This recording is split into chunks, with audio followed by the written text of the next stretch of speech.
ಶಶಿಧರ್ ಕ್ಲಾಸಸ್ಗೆ ಸ್ವಾಗತ. ನಾನು ನಿಮ್ಮ ಶಶಿಧರ್. ಸೊ ಇವತ್ತು ಮೊದಲನೇ ಚಾಪ್ಟರ್ನ ಮೂರನೇ ಪಾರ್ಟನ್ನು ನಾವೇನು ಮಾಡೋಣ, ಡಿಸ್ಕಸ್ ಮಾಡೋಣ. ಸೆಕೆಂಡ್ PUC ಫಿಸಿಕ್ಸಲ್ಲಿ electric charges and fields. Already ನಾವು ಇಂಟ್ರೊಡಕ್ಷನ್ ಕೂಡ ಡಿಸ್ಕಸ್ ಮಾಡಿದ್ವಿ. ಇಂಟ್ರೊಡಕ್ಷನ್ ಆದಮೇಲೆ ಲಾಸ್ಟ್ ಕ್ಲಾಸಲ್ಲಿ ನಾವೇನು ಡಿಸ್ಕಸ್ ಮಾಡಿದ್ವಿ, ಕೆಲವೊಂದಿಷ್ಟು ಆಕ್ಟಿವಿಟೀಸ್ಗಳನ್ನು ಕೂಡ ಕೊಟ್ಟಿದ್ರು ನಿಮ್ಮ ಟೆಕ್ಸ್ಟ್ ಬುಕ್ಕಲ್ಲಿ. ಆ ಆಕ್ಟಿವಿಟೀಸ್ಗಳನ್ನು ಕೂಡ ಏನಪ್ಪ ಅಂದರೆ ನಾವು ಡಿಸ್ಕಸ್ ಮಾಡಿದ್ದೀವಿ. ಕಂಡಕ್ಟರ್ಸು ಮತ್ತು ಇನ್ಸುಲೇಟರ್ ಮಧ್ಯೆ ಇರತಕ್ಕಂಥ ಡಿಫ್ರೆನ್ಸ್ ಕೂಡ ನಾವು ಡಿಸ್ಕಸ್ ಮಾಡಿದ್ದೀವಿ ಲಾಸ್ಟ್ ಕ್ಲಾಸಲ್ಲಿ.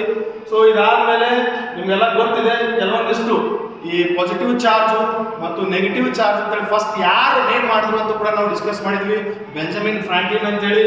ಸೊ ಇದಾದಮೇಲೆ ಎಷ್ಟು ಚಾರ್ಜ್ ಇದೆ ಒಂದು ವಸ್ತುವಿನಲ್ಲಿ ಅಂತ ತಿಳ್ಕೊಳ್ಳೋಕ್ಕೆ ನಾವು ಅದನ್ನು ಕೂಡ ಡಿಸ್ಕಸ್ ಮಾಡಿದ್ವಿ. ಯಾವುದು ಗೋಲ್ಡ್ ಲೀಪ್ ಎಲೆಕ್ಟ್ರೋಸ್ಕೋಪ್ ಅಂತಕ್ಕಂಥ ಒಂದು ಇನ್ಸ್ಟ್ರೂಮೆಂಟ್ ಯೂಸ್ ಮಾಡಿ ಅಥವಾ ಒಂದು ಆಕ್ಟಿವಿಟಿ ಒಳಗೆ ಏನಾಗುತ್ತೆ ಅನ್ನೋದನ್ನು ಕೂಡ ನಾವು ಡಿಸ್ಕಸ್ ಕೂಡ ಮಾಡಿದ್ದೀವಿ. ಸೊ ಇವತ್ತಿನ ಕ್ಲಾಸಲ್ಲಿ ನಾವೇನು ಡಿಸ್ಕಸ್ ಮಾಡೋಣ ಅಂದರೆ ವೆರಿ ಇಂಪಾರ್ಟೆಂಟ್ ಟಾಪಿಕ್. 2 ಮಾರ್ಕ್ಸ್ ಅಥವಾ 3 ಮಾರ್ಕ್ಸ್ ಕೇಳ್ತಿರ್ತಾರೆ. So write down the basic properties of charges ಅಂತ ಕೇಳ್ತಾರೆ. Write down the basic properties of charges ಅಥವಾ ಬೇಸಿಕ್ ಪ್ರಾಪರ್ಟೀಸ್ ಆಫ್ ಚಾರ್ಜಸ್ ಅಂತ ಕೇಳ್ತಾರೆ. ಹಾಗಾದ್ರೆ ಒಂದು ಚಾರ್ಜ್ ಇದೆ ಅಂದರೆ ಆ ಚಾರ್ಜ್ ಬೇಸಿಕ್ ಪ್ರಾಪರ್ಟೀಸ್ ಏನೇನಿರುತ್ತೆ, ಆ ಬೇಸಿಕ್ ಪ್ರಾಪರ್ಟೀಸ್ ಏನಿರುತ್ತಪ್ಪ ಅಂತಂದ್ರೆ ಮೇನ್ಲಿ 3 ಪ್ರಾಪರ್ಟೀಸ್ಗಳನ್ನು ನಾವಿಲ್ಲಿ ಡಿಸ್ಕಸ್ ಮಾಡ್ತೀವಿ. 3 ಪ್ರಾಪರ್ಟೀಸ್. ಸೊ 3 ಪ್ರಾಪರ್ಟೀಸ್ ಯಾವ್ಯಾವುದು ಅಂತ ನಾವು ನೋಡಿದಾಗ ಫಸ್ಟ್ನೇ ಪ್ರಾಪರ್ಟಿ ಏನಪ್ಪಾ ಅಂತಂದ್ರೆ ಚಾರ್ಜ್ ನಾವು ಡಿಸ್ಕಸ್ ಮಾಡೋದು ಫಸ್ಟ್ ಏನಪ್ಪ ಅಂತಂದ್ರೆ, ಸೊ ಇಲ್ಲಿ ನಾವು ನೋಡಿದಾಗ 3 ಪ್ರಾಪರ್ಟೀಸ್ಗಳನ್ನ ಕೊಟ್ಟಿದ್ದಾರೆ. ಒಂದು ನಾವು ನೋಡಿದಾಗ ಅಡಿಟಿವಿಟಿ ಆಫ್ ಚಾರ್ಜ್ ಅಂತ ಕರಿತೀವಿ. Additivity of charge, additivity of charge ಅಂತೇಳಿ. ಎರಡನೇದು ಏನು ಬರ್ತಪ್ಪ ಅಂತಂದ್ರೆ ಕ್ವಾಂಟೈಸೇಷನ್ ಆಫ್ ಚಾರ್ಜ್. ಇಲ್ಲಿ ಏನಪ್ಪಾ ಅಂತಂದ್ರೆ ಇಲ್ಲಿ ಚಾರ್ಜ್ ಈಸ್ ಕನ್ಸರ್ವ್ಡ್, ಇನ್ನೊಂದು ಅಡಿಟಿವಿಟಿ ಆಫ್ ಚಾರ್ಜ್. 3 ಪ್ರಾಪರ್ಟೀಸ್ಗಳನ್ನು ನಾವು ಡಿಸ್ಕಸ್ ಮಾಡ್ತೀವಿ. ಒಂದನೇದು ಅಡಿಟಿವಿಟಿ ಆಫ್ ಚಾರ್ಜ್, ಎರಡನೇದು ಚಾರ್ಜ್ ಈಸ್ ಕನ್ಸರ್ವ್ಡ್, ಮೂರನೇದು ಕ್ವಾಂಟೈಸೇಷನ್ ಆಫ್ ಚಾರ್ಜ್. ಇವು 3 ಪ್ರಾಪರ್ಟೀಸ್ಗಳು ನಿಮ್ಗೆ ಎಕ್ಸಾಮ್ನಲ್ಲಿ ಕೇಳ್ತಾರೆ. 3 properties, write down the basic properties of charge ಅಂತ ಹೇಳಿ. ಸೊ ಒಂದನೇದು additivity of charge. So additivity of charge ಅಂದ್ರೆ ಅಡಿಟಿವಿಟಿ ಆ್ಯಡ್ ಮಾಡೋದು. ಸೊ ಈ ಚಾರ್ಜ್ಗಳನ್ನ ನಾವೇನ್ ಮಾಡ್ಬೋದು, ಆಲ್ಜಿಬ್ರಾಯಿಕಲಿ ನಾವೇನಪ್ಪ ಅಂದ್ರೆ ಆ್ಯಡ್ ಮಾಡ್ಬೋದು, ಸಬ್ಟ್ರಾಕ್ಟ್ ಮಾಡ್ಬೋದು ಅನ್ನೋದೇ ಅಡಿಟಿವಿಟಿ ಆಫ್ ಚಾರ್ಜ್ ಅಂತ ಕರಿತೀವಿ. ಈಗ ಚಾರ್ಜ್ ಇದೆ ಅಂದ್ರೆ ಇಲ್ಲಿ ಫಾರ್ ಎಕ್ಸಾಂಪಲ್ ಇಲ್ಲಿ ಚಾರ್ಜ್ ಇದೆ ಅಂದ್ರೆ so 1 coulomb plus 2 coulomb plus 3 coulomb minus 4 coulomb ಅಂತೇಳಿ ನಾವು ಕೂಡ ಏನಪ್ಪ ಟೋಟಲ್ ಚಾರ್ಜ್ ಅನ್ನ ಕರಿತೀವಿ. 1 plus 2 3, 3 plus 3 6, 6 minus 4 2 coulomb. Total charge ಎಷ್ಟಿದೆಯಪ್ಪ ಅಂತಂದ್ರೆ 2 coulomb. So that is what additivity of charge. The total charge of the surface is the algebraic sum. Q1 plus Q2 plus Q3 plus up to Qn ಅಂತ ಕೊಟ್ಟಿದ್ದಾರೆ. Q1 1 ಅಂತ ಕೊಟ್ಟಿದ್ದಾರೆ ಅಂತ ತಿಳ್ಕೊರಿ, Q2 2 coulomb ಅಂತ ಕೊಟ್ಟಿದ್ದಾರೆ ಅಂತ ತಿಳ್ಕೊರಿ, Q3 ಏನಪ್ಪಾ ಅಂತಂದ್ರೆ 3 ಕೂಲಂಬ್ ಅಥವಾ Q4 4 ಕೂಲಂಬ್ ಅಂತ ಕೊಟ್ಟಿದ್ದಾರೆ. ಅವುಗಳನ್ನು ನಾವು ಆಡ್ ಮಾಡಬಹುದು. ಸೊ ಟೋಟಲ್ ಚಾರ್ಜ್ ನಾವೇನಪ್ಪ ಅಂತಂದ್ರೆ ಆಡ್ ಮಾಡಬಹುದು. ಹೇಗೆ? ಆಲ್ಜಿಬ್ರಾಯಿಕಲಿ. ಸೊ ಈ ಒಂದು ಚಾರ್ಜ್ ಸ್ಕೇಲಾರ್ ಕ್ವಾಂಟಿಟಿ ಇರೋದ್ರಿಂದ ನಾವು ಆಲ್ಜಿಬ್ರಾಯಿಕಲಿ ಏನ್ ಮಾಡ್ಬೋದಪ್ಪ ಅಂತಂದ್ರೆ ಈ ಚಾರ್ಜ್ಗಳನ್ನು ನಾವು ಆಡ್ ಮಾಡಬಹುದು. So that is what additivity of charge. Add ಮಾಡೋದು. ಹ್ಯಾಂಗೆ ಆಡ್ ಮಾಡ್ಬೋದು? ಆಲ್ಜಿಬ್ರಾಯಿಕಲಿ. ನಾನು ಎಕ್ಸಾಂಪಲ್ ತಗೊಂಡಲ್ಲ, ಇಲ್ಲಿ ಫಾರ್ ಎಕ್ಸಾಂಪಲ್ ಈಗ 1 ಕೂಲಂಬ್ ಆಗಿ ಟೋಟಲ್ ಚಾರ್ಜ್ Q ಇದೆ ಅಂತಂದ್ರೆ Q1 1 ಕೂಲಂಬು ಪ್ಲಸ್ Q2 ಏನಪ್ಪಾ ಅಂದ್ರೆ 5 ಕೂಲಂಬು ಆಮೇಲೆ 3 ಕೂಲಂಬು. ನಾನು ಮೈನಸ್ ಕೂಡ ಮಾಡ್ತೇವೆ. 1 ಪ್ಲಸ್ 5 6, 6 ಮೈನಸ್ 3 ಕೂಲಂಬ್. ಸೊ ನಾವೇನ್ ಮಾಡ್ಬೋದಪ್ಪ ಅಂತಂದ್ರೆ ಚಾರ್ಜಸ್ ಗಳನ್ನ ಆಡ್ ಮಾಡಬಹುದು. So that is what additivity of charge. ಎರಡನೇದೇನಪ್ಪ ಅಂತಂದ್ರೆ ಚಾರ್ಜ್ ಈಸ್ ಕನ್ಸರ್ವ್ಡ್ ರಕ್ಷಿಸಲಾಗಿದೆ, ಸಂರಕ್ಷಣೆ ಅಂತ ಕರಿತೀವಿ. ಏನು ನೀವು 9th ಕ್ಲಾಸಲ್ಲಿ ಕೂಡ ಕಲ್ತಿರ್ತೀರಿ. So law of conservation of energy ಅಥವಾ law of conservation of mass. So energy can neither be created nor be destroyed ಅಂತ ಓದಿರ್ತೀರಿ. ಹಂಗೆ ಇಲ್ಲಿನೂ ಕೂಡ ಏನಪ್ಪ ಈ ಇರ್ತಕ್ಕಂಥ ಚಾರ್ಜ್ ಅನ್ನ ನಾವು ಹೆಚ್ಚಿಗೂ ಮಾಡೋಕ್ಕಾಗಲ್ಲ, ಕಡಿಮೆನೂ ಮಾಡೋಕ್ಕಾಗಲ್ಲ. ಇರ್ತಕ್ಕಂಥ ಚಾರ್ಜ್ ಇದೆ, ಒಂದು ಚಾರ್ಜ್ ಇದೆ, ಆ ಚಾರ್ಜ್ ಅನ್ನ ನಾವೇನಪ್ಪ ಹೆಚ್ಚು ಮಾಡೋಕ್ಕಾಗಲ್ಲ, ಕಡಿಮೆನೂ ಮಾಡೋಕ್ಕಾಗಲ್ಲ. That is what charge is conserved. ಈಗ ನಾನು ಎಕ್ಸಾಂಪಲ್ ಏನಪ್ಪಾ ಅಂತಂದ್ರೆ ಯುರೇನಿಯಂ 238 ಇದೆ ಅಂತ ತಿಳ್ಕೊಳ್ಳಿ. ಯುರೇನಿಯಂ 238 ಇದ್ರದ್ದು ಏನಪ್ಪಾ ಅಂತಂದ್ರೆ ಒಂದು 96 ಏನಪ್ಪಾ ಅಂತಂದ್ರೆ ಮಾಸ್ ನಂಬರ್ ಇದೆ. ನಾನು ಎಕ್ಸಾಂಪಲ್ ಕೊಡ್ತಿದ್ದೀನಿ ಅಷ್ಟೇ, ಎಕ್ಸಾಕ್ಟ್ಲಿ ಅಂತ ಹೇಳ್ತಿಲ್ಲ. ಸೊ ಇದ್ರದ್ದು ಮಾಸ್ ಅಟಾಮಿಕ್ ನಂಬರು 96 ಇದೆ. ಇದ್ರ ಮಾಸ್ ನಂಬರ್ ಎಷ್ಟಿದೆ ಅಂದ್ರೆ 238 ಇದೆ.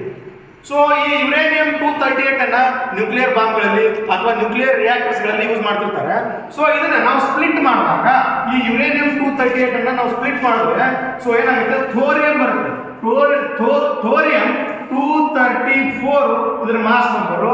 ಆಮೇಲೆ ಇದು ಅಟಾಮಿಕ್ ನಂಬರ್ ಎಷ್ಟಾಗುತ್ತಪ್ಪ ಅಂತಂದ್ರೆ 94 ಪ್ಲಸ್ ಇದ್ರ ಜೊತೆ ಏನ್ ಬರ್ತಪ್ಪ ಒಂದು ಹೀಲಿಯಂ ಅಟಮ್ ತಗೊಂಡ್ರೆ ಈ ಹೀಲಿಯಂದು ಅಟಾಮಿಕ್ ನಂಬರ್ ಎಷ್ಟಿದೆಯಪ್ಪ ಅಂದ್ರೆ 2, ಮಾಸ್ ನಂಬರ್ ಎಷ್ಟಿದೆ ಅಂದ್ರೆ 4. ಇಲ್ಲಿ ನೋಡ್ರಿ ಟೋಟಲ್ ಎಲೆಕ್ಟ್ರಾನ್ಸ್ ಎಷ್ಟಿದೆ, ಇದರಲ್ಲಿ 96 ಇದೆ, ಇದರಲ್ಲಿ 96 ಇದೆ, ಇದರಲ್ಲಿ ಟೋಟಲ್ ಎಲೆಕ್ಟ್ರಾನ್ಸ್ ಎಷ್ಟಿದೆ 94 ಇದೆ, ಇದರಲ್ಲಿ ಎಲೆಕ್ಟ್ರಾನ್ಸ್ ಎಷ್ಟಿದೆ 2 ಇದೆ. ಟೋಟಲ್ ಎಷ್ಟಾಯ್ತು 94 ಪ್ಲಸ್ 2 96 ಆಯ್ತು. ಇಲ್ಲೂ ಎಷ್ಟಿದೆ ಅಟಾಮಿಕ್ ನಂಬರ್ 96 ಇದೆ. ಅಂದ್ರೆ ಇಲ್ಲಿ ಎಷ್ಟು 96 ಇದೆ ಅಂದ್ರೆ ಇಲ್ಲಿನೂ ಕೂಡ 96 ಇದೆ. ಇಲ್ಲಿ 96 ಎಲೆಕ್ಟ್ರಾನ್ಸ್ ಇದ್ದು ಅಲ್ಲಿ ಕೂಡ 96 ಎಲೆಕ್ಟ್ರಾನ್ಸ್ ಇದೆ. ಅಂದ್ರೆ ಇರ್ತಕ್ಕಂಥ ಎಲೆಕ್ಟ್ರಾನ್ಸ್ಗಳನ್ನ ನಾವು ಜಾಸ್ತಿನೂ ಮಾಡೋಕ್ಕಾಗಲ್ಲ, ಕಡಿಮೆನೂ ಮಾಡೋಕ್ಕಾಗಲ್ಲ, ಅಷ್ಟೇ ಇರುತ್ತೆ. That is what charge is conserved. ಇಲ್ಲಿ ಮಾಸ್ ನಂಬರ್ ಕೂಡ ನೋಡ್ರಿ, ಮಾಸ್ ನೋಡ್ರಿ 238 ಇದೆ, ಇಲ್ಲಿ 234 ಇದೆ, ಇಲ್ಲಿ 4 ಇದೆ. 234 ಪ್ಲಸ್ 4 238 ಆಯ್ತು. ಇಲ್ಲೂ ಕೂಡ 238 ಇದೆ, ಹೌದಾ? ಸೊ ಅದನ್ನ ನಾವೇನಂತ ಕರಿತೀವಿ, charge is conserved. It means that total charge of N isolated system remains constant. ಅದು ಹೆಚ್ಚು ಆಗಿರಲ್ಲ, ಕಡಿಮೆನೂ ಆಗಿರಲ್ಲ. ಫಸ್ಟ್ನೇದು ಯಾವುದು, ಎಡಿಟಿವಿಟಿ ಆಫ್ ಚಾರ್ಜ್. ಚಾರ್ಜಸ್ ಗಳನ್ನ ಅಲ್ಜಿಬ್ರಾಯಿಕ್ಲಿ ನಾವೇನ್ ಮಾಡ್ಬೋದು, ಆಡ್ ಮಾಡ್ಬೋದು. ಎರಡನೇದು ಚಾರ್ಜ್ ಈಸ್ ಕನ್ಸರ್ವ್ಡ್. ಇರತಕ್ಕಂಥ ಚಾರ್ಜ್ ಅನ್ನ ನಾವು ಹೆಚ್ಚು ಮಾಡೋಕ್ಕಾಗಲ್ಲ, ಕಡಿಮೆನೂ ಮಾಡೋಕ್ಕಾಗಲ್ಲ, ಅದು ಅಷ್ಟೇ ಇರುತ್ತೆ. ಬಟ್ ನಾವೇನ್ ಮಾಡ್ಬೋದು, ಟ್ರಾನ್ಸ್ಫರ್ ಮಾಡ್ಬೋದು ಒಂದ್ ಕಡೆಯಿಂದ ಇನ್ನೊಂದು ಕಡೆ. ಇನ್ನ ಮೂರನೇ ಪ್ರಾಪರ್ಟಿ ನಾವು ನೋಡಿದಾಗ quantisation of charge. Quanta means small ಅಂತ ಕರಿತೀವಿ.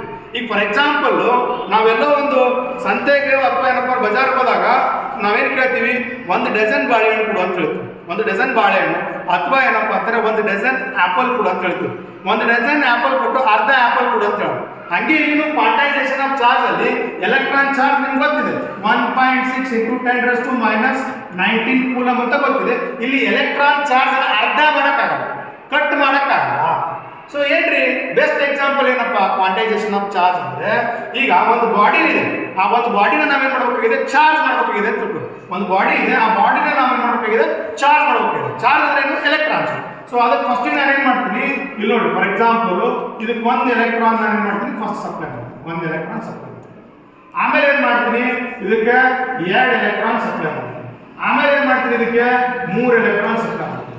ಆಮೇಲೆ ಏನ್ ಮಾಡ್ತೀನಿ, ಇದಕ್ಕೆ 4 ಎಲೆಕ್ಟ್ರಾನ್ ಸಪ್ಲೈ ಮಾಡ್ತೀನಿ. ಸೊ ಎಲೆಕ್ಟ್ರಾನ್ಸ್ ಫಸ್ಟಿಗೆ ಚಾರ್ಜ್ ಮಾಡಕ್ಕೆ 1 ಎಲೆಕ್ಟ್ರಾನ್ ಸಪ್ಲೈ ಮಾಡಿದೆ, ಆಮೇಲೆ 2 ಸಪ್ಲೈ ಮಾಡಿದೆ, ಆಮೇಲೆ 3 ಸಪ್ಲೈ ಮಾಡಿದೆ, ಆಮೇಲೆ 4 ಸಪ್ಲೈ ಮಾಡಿದೆ, ಆಮೇಲೆ 5 ಸಪ್ಲೈ ಮಾಡಿದೆ. ಅದು ಹೋಗ್ತಾ ಏನಾಗ್ತದೆ, ಜಾಸ್ತಿ ಆಗ್ತದೆ. ಸೊ ಚಾರ್ಜಸ್ ಏನಾಗ್ತದೆ, ಇಂಟಿಗ್ರಲ್ ಮಲ್ಟಿಪಲ್ ಅಂತ ಕರಿತೀವಿ. ಇಂಟಿಗ್ರಲ್ ಮಲ್ಟಿಪಲ್ ಅಲ್ಲಿ ಏನಾಗ್ತದೆ, ಜಾಸ್ತಿ ಆಗ್ತಾ ಇದೆ.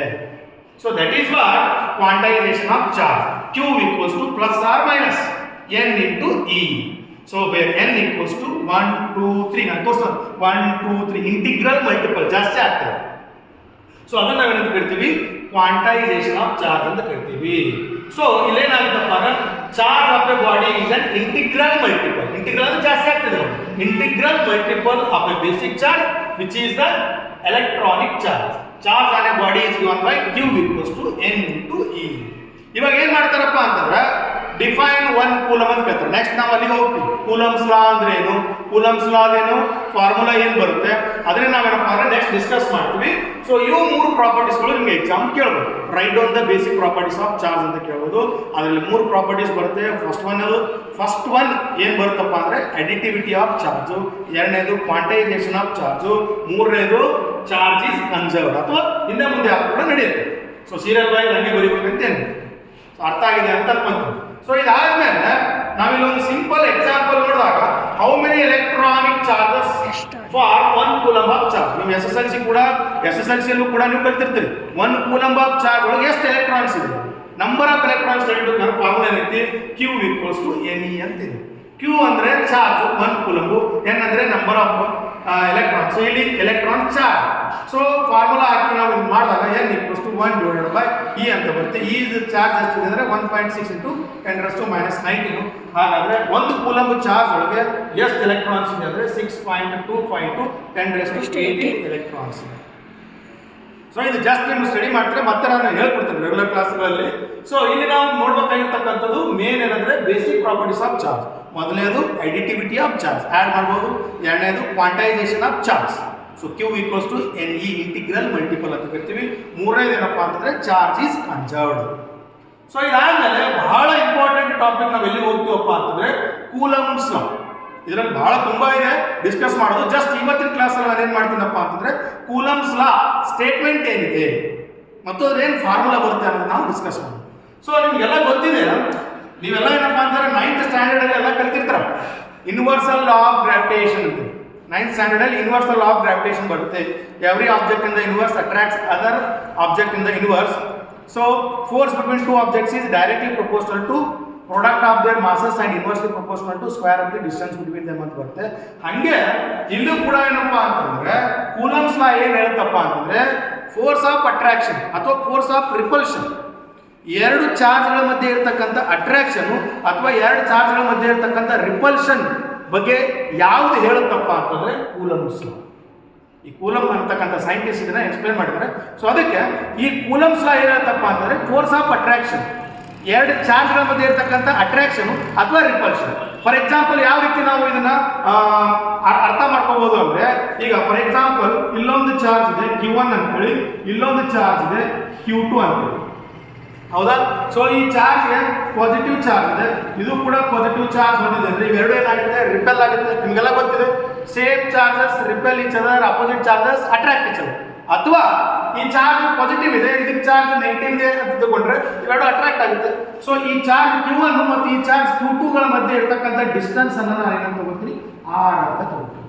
ಡಿಸ್ಟೆನ್ಸ್ ಅನ್ನ R ಅಂತ ತಗೋತೀನಿ. ಇವಾಗ ಏನ್ ಹೇಳುತ್ತೆ ಅಂದ್ರೆ coulombs law the force of attraction, ಇವೆರಡರ ಮಧ್ಯೆ ಇರ್ತಕ್ಕಂಥ ನೋಡಿ ಕೂಲಂಬ್ಸ್ ಲಾ ಏನ್ ಹೇಳುತ್ತೆ ಅಂತ ಹೇಳಿದ್ರೆ ನಾನು attraction between the charges.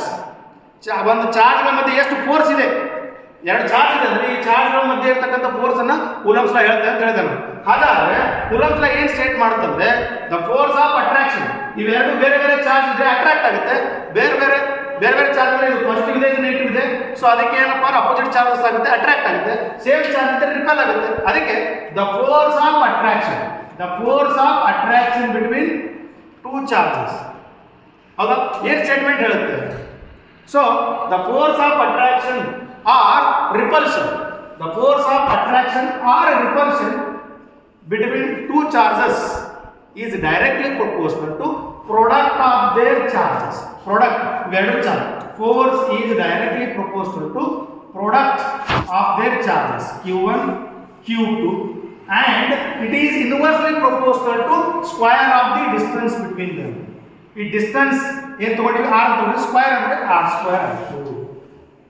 So ಅದನ್ನೇ ಏನು ಹೇಳುತ್ತಪ್ಪ Coulomb's law, the force of attraction or repulsion between two stationary electric charges is directly proportional to product of their charges and inversely proportional to the square of the distance between them. ಇದು ಏನಪ್ಪಾ ಅಂತಂದ್ರೆ statement ಬಹಳ important. ನಿಮ್ಗೆ exam ಅಲ್ಲಿ ಕೇಳ್ಬೋದು. ಏನಂತ ಕೇಳ್ತಾರಪ್ಪ ಅಂದ್ರೆ explain and state and explain Coulomb's law ಅಂತ ಕೇಳ್ತಾರೆ. ಸೊ ಇದು ಸ್ಟೇಟ್ಮೆಂಟ್ ಬರೀಬೇಕು. ಹಾಗಾದ್ರೆ ನಿಮ್ಗೆಲ್ಲ ಗೊತ್ತಿದೆ ಈ ಒಂದು ಪ್ರೊಪೋರ್ಷನಾಲಿಟಿ ಇನ್ವರ್ಸ್ಲಿ ಡೈರೆಕ್ಟ್ಲಿ ಅಂತ ಹೇಳ್ತೀವಲ್ಲ, ಈ ಪ್ರೊಪೋರ್ಷನಾಲಿಟಿ ಕಾನ್ಸ್ಟೆಂಟ್ ತೆಗೆದು ಅಂದ್ರೆ ಈಕ್ವಲ್ ಬರ್ಬೇಕಂದ್ರೆ F = ಇದನ್ನ ತೆಗೆದಾಗ ಹೊಸ ಕಾನ್ಸ್ಟೆಂಟ್ ಬರುತ್ತೆ. ಅದಕ್ಕೆ ನಾವೇನಂತ ಕೊಡ್ತೀವಿ K ಅಂತ ಕೊಡ್ತೀವಿ. K × Q1 × Q2 divided by R square. ಹಾಗಾದ್ರೆ ಇವೆರಡು ಚಾರ್ಜಸ್ ಆಯ್ತು, ಇದು ಡಿಸ್ಟೆನ್ಸ್ ಆಯ್ತು. K ಅಂದ್ರೆ ಏನು? K ಅಪ್ಪ ಅಂದ್ರೆ ಕೂಲಂಬ್ಸ್ ಕಾನ್ಸ್ಟೆಂಟ್ ಅಂತ ಕರಿತೀವಿ. ಈ K ನಾವೇನಂತ ಕರಿತೀವಿ ಕೂಲಂಬ್ಸ್ ಕಾನ್ಸ್ಟೆಂಟ್ ಅಂತ ಕರಿತೀವಿ.